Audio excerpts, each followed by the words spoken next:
kedatangan tamu nih dari Basarnas. Boleh Bang Noval perkenalkan dulu? Oke, halo Sobat Sat, perkenalkan nama saya Noval Sadila Arsyad. Saya dari angkatan 2022. Untuk formasi saya sebagai operator komunikasi di kantor Sat Cilacap. Sebelumnya boleh nggak sih Bang ceritain gimana tugasnya sehari-hari sebagai pegawai kantor Sat Basarnas? Oke, baik, sebagai pegawai di kantor Sat Cilacap ya, untuk keseharian sebagai operator komunikasi ya, kita bekerja di saat ada siaga rutin dan ada operasi SAR. Kemudian selain itu untuk kegiatannya kita juga sama dengan respon yang ada di kantor. Setiap hari Senin dan Rabu kita juga ada pembelajaran, di KOM juga ada nanti pengecekan atau pemeliharaan alat komunikasi. Kemudian di hari Selasa, Kamis dan Jumat kita juga mengikuti samapta seperti itu. Apa sih Bang cara yang paling gampang buat petugas komunikasi bikin masyarakat merasa dilayani dengan hati? Oke, untuk pertanyaannya bagus juga ini. Kita sebagai insan Basarnas yang dimana kita sebagai pelayan jasa SAR ya, kita harus ramah, atau dia punya slogan 3S, sapa, senyum, salam ya. Nah, disitulah kita harus melakukan penekanan, walaupun saat kita ditekan sebagai pelayan jasa SAR, kita di lapangan biasanya kan ada penekanan dari masyarakat, dari warga atau dari keluarga korban sendiri untuk segera cepat untuk melakukan penyelamatan seperti itu. Nah, kita tetap harus ada 3S tersebut, di mana terkadang dalam penekanan tersebut kita juga membuat panik. Nah, kita sebisa mungkin mencairkan suasana pada saat terjadi kejadian seperti itu.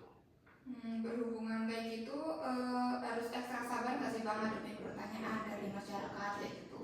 Ya, perlu ada kesabaran dari kita sendiri. Kita harus sendiri yang memanage itu ya. Jangan sampai kita terpancing untuk ikut marah ya. Kita dimarahin orang, tapi kita juga harus bisa menahan atau mengerem dari kita sendiri. Jangan sampai ketika kita sebagai pelayan jasa SAR atau pencarian dan pertolongan, kita melakukan penyelamatan, tapi kita dimarahin dan kita baper itu. Nah, kita malah marah balik. Nah, itu kan salah, karena kita sebagai bagian dari pemerintah sendiri. Gimana caranya petugas komunikasi Basarnas buat tetap jujur dan transparan Bang? Misalnya kalau lagi ditanya soal situasi darurat yang sensitif kayak gitu. Oke, kita ada namanya SOP ya. Jadi segala informasi kita punya namanya hierarki. Dari KOM sendiri sebenarnya untuk menyampaikan informasi itu harus pimpinannya lah yang lebih untuk melakukan pernyataan seperti itu. Jadi kita ada namanya hierarki. Kita harus menghormati hierarki walaupun kita tahu situasinya seperti ini. Nah, kita nggak sembarangan bercerita kepada masyarakat atau warga yang ada di lokasi. Kita tetap harus, kita misalnya di lapangan nih, walaupun misalnya saya ada operasi besar.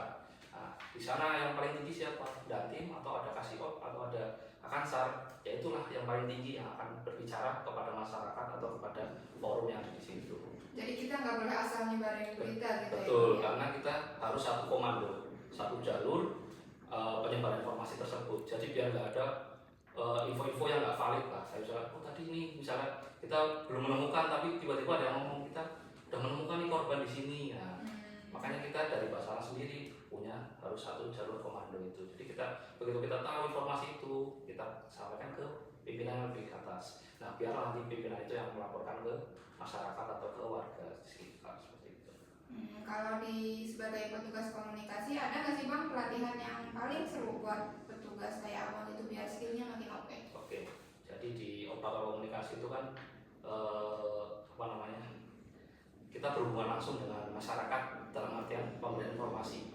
Oke, kalau ekskor kan di lapangannya ya. Kemudian untuk operator komunikasi sendiri sebenarnya kita perlu diklat-diklat yang menunjang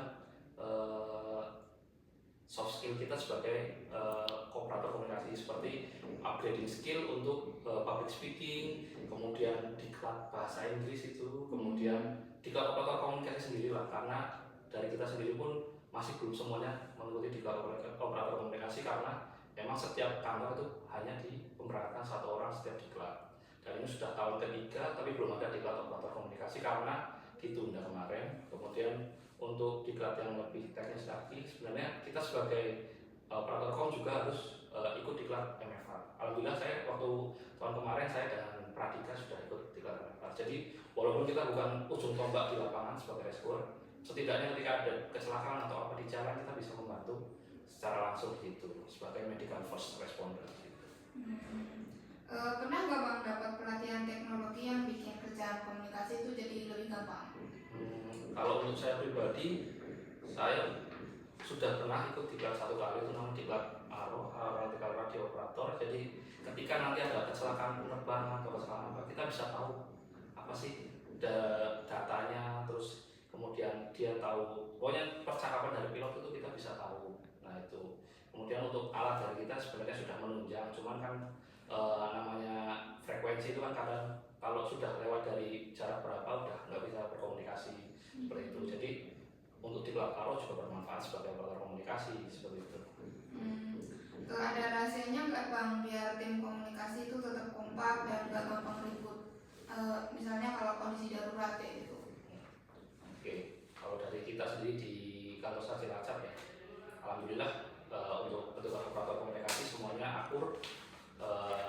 Kita kalau misalnya pun ada crash atau masalah, kita langsung kumpulkan bareng-bareng sebenarnya apa itu masalahnya, kemudian kita selesaikan secara kekeluargaan. Tapi sejauh ini dari kita sebagai petugas komunikasi di kantor, alhamdulillah belum pernah ada kejadian yang membuat crash atau membuat masalah seperti itu. Kita selalu bekerja dengan masing-masing, maksudnya dengan caranya masing-masing, dan tidak ada mungkin standar khusus kita harus lebih cepat atau lebih lambat, atau kita berjalan dengan jalurnya masing-masing seperti itu. Kalau sebagai petugas komunikasi pernah nggak bang kolaborasi sama pihak lain kayak media atau tim SAR lain yang bikin operasi jadi lebih lancar? Oke, jadi kita kan sebenarnya operator komunikasi itu kan ketika menerima informasi kita akan mengejar informasi kemana-mana. Jadi misalnya ada orang yang ngabarin nih di Facebook misalnya, baca kita lihat di Facebook ada orang tenggelam. Nah kita itu pasti langsung mencari kontak dari Koramil, dari perangkat desa atau dari kepolisian untuk menggali informasi tersebut. Di Cilacap juga sekarang sudah ada tim aksi cepat. Jadi segala informasi masuk di grup tersebut. Nah kemudian kita akan memantau perkembangannya seperti apa. Nah dari situlah kita bisa berkolaborasi dengan itu tadi, ada tim aksi cepat yang terdiri dari potensi kepolisian dan dari tentara TNI untuk melakukan informasi itu, menggali informasi tersebut. Jadi itu sudah berkolaborasi untuk mencari info, kemudian nanti kita berangkat di lapangan pasti nantinya ada dari kepolisian, dari TNI Polri lah, dan potensi, kemudian kita akan berkolaborasi untuk mencari dan menolong survivor tersebut. Ada nggak bang yang bikin abang semangat banget buat cari tugas meski dalam kerjaan berat gitu? Yang penyemangatnya? Kalau penyemangat ya pasti yang terutama ya karena saya sudah punya anak, ya pasti anak dan istri itu pasti penyemangat. Terus kemudian motivasi ketika ada operasi SAR ya, rasa ingin segera korban ditemukan. Walaupun sudah dalam keadaan meninggal dunia, yang pasti keluarga itu pasti akan menginginkan keluarga itu pulang. Ya kadang kita juga sedih sih kalau misalnya kita operasi SAR 7 hari nggak ketemu, itu sedih karena jasadnya mereka itu nggak pulang. Kemudian mereka masih dalam pencarian dan segala macam. Walaupun operasi SAR ditutup, ketika nanti ada penemuan, kita akan bekerja lagi. Cuman ya itu hasil hilang itu yang membuat sebenarnya menjadi ya kadang kita sebagai petugas kom juga down ya, kayak aduh nggak ketemu nih. Cuman ya gimana lagi, kita sudah melakukan pencarian semaksimal mungkin ya. Yang membuat semangat itu ya korban ditemukan walaupun dalam keadaan meninggal dunia. Gimana caranya petugas komunikasi buat menjaga nama baik Basarnas, kayak misalnya pas berhadapan dengan pertanyaan sulit dari publik gitu bang? Oke, kalau untuk pertanyaan sulit ya, sebelum kita ngomong itu, sebelum kita berbicara, kita pastikan kita bisa menjawab enggak. Jadi misalnya ditanya, misalnya ya kayak korbannya ini misalnya tadi informasi itu korban sudah ditemukan di sini. Nah kita tuh harus memastikan lagi, kita berpikir apa yang akan kita omongkan, apakah sudah boleh dikatakan ketika maksudnya dalam artian kita kapasitas sebagai apa. Kalau sebagai operator tapi dari tim di lapangan belum menyampaikan itu ya kita belum berani ngomong.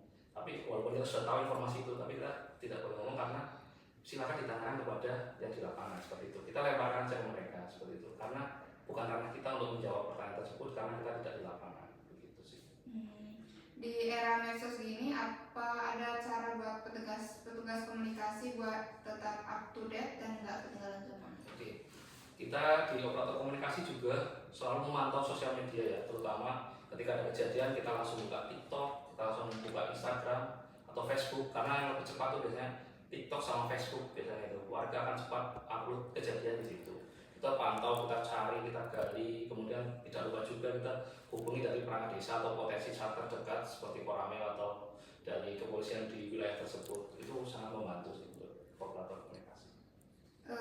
Pernah nggak ada momen di mana Bang Noval harus cepat adaptasi sama teknologi atau situasi?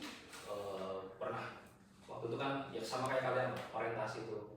Setelah orientasi kita udah mulai diplot, jadi yang kom sudah mulai piket, respon sudah mulai piket respon. Nah waktu itu kejadian ada operasi SAR. Kita kan sebagai orang awam baru masuk kan bingung kan, kita harus ngapain nih, ngapain. Nah kita pelan-pelan belajar, oh ternyata seperti ini tahapannya. Ketika ada operasi SAR yang dilakukan sebagai operator seperti ini, membuat radiogram, membuat WOPT, membuat kolase dan plotting dan kirim ke pusat, ada tahapan seperti ini. Nah itu pelan-pelan kita belajar, nggak akan kita langsung bisa, nggak mungkin kan. Kita harus belajar. Nah, lama-lama pengalaman itu yang bisa membuat kita untuk terbiasa dengan pola kerja dari operator. Wah, seru sekali ya Sobat SAR. Tadi kita dengerin cerita dari Bang Noval. Kita udah sampai di penghujung acara nih. Mungkin udah saatnya kita pamit. Oke. Cukup sekian. Wassalamualaikum warahmatullahi wabarakatuh. We are family. Afif Nam Jagat Samagram.